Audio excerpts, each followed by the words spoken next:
మోకాళ్ళ నొప్పులు, disc problems లాంటి అన్ని సమస్యలకు సంప్రదించండి Homeocare international world class homeopathy 9001175550.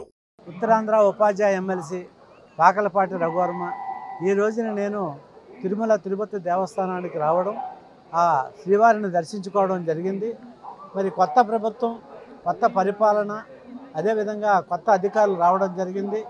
వారి నేపథ్యంలో గత ప్రభుత్వంలో ఏదైతే కొంత అలసత్వం భక్తుల పట్ల ఉందో అది మార్పు కలిగి ఒక మంచి జరుగుతుందని చెప్పి నేనైతే భావిస్తూ ఉన్నాను. ఆల్రెడీ ఈ ప్రభుత్వానికి ఇప్పుడు వచ్చినటువంటి ఏదైతే ప్రభుత్వం తెలుగుదేశం వచ్చిందో, చంద్రబాబు నాయుడు గారికి అయితే అవనివ్వండి, మిగతా వాళ్ళకైతే అవనివ్వండి, కోవిల పట్ల, పరిపాలన పట్ల, ప్రజల పట్ల ఒక మంచి అవగాహన ఉంది.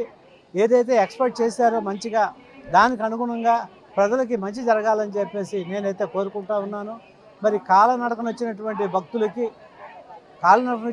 భక్తులకి మంచి సౌకర్యాలను ఏర్పాటు చేయాలని చెప్పి, ఇంకా మెరుగైన సౌకర్యాలను ఏర్పాటు చేసి మరి ప్రపంచ దేశాల్లోనే, ప్రపంచంలో ఉన్నటువంటి ఆధ్యాత్మిక కేంద్రాల్లోనే మహనీయుడు వెంకటేశ్వర స్వామికి వైభవాన్ని అందరూ తెలుసుకునేటట్టు చేయాలని చెప్పి, మరింత ఔన్నత్యానికి ముందుకు వెళ్ళాలని చెప్పి ఈ ప్రభుత్వాన్ని కూడా నేను సవినయంగా కోరుకుంటున్నాను. ధన్యవాదాలు. మరిన్ని వీడియోస్ కోసం ఛానల్ ని సబ్స్క్రైబ్ చేయండి. లేటెస్ట్ అప్డేట్స్ కోసం వాట్సాప్ ఛానల్ ని ఫాలో చేయండి. అండ్ లింక్ డిస్క్రిప్షన్ లో ఉంది.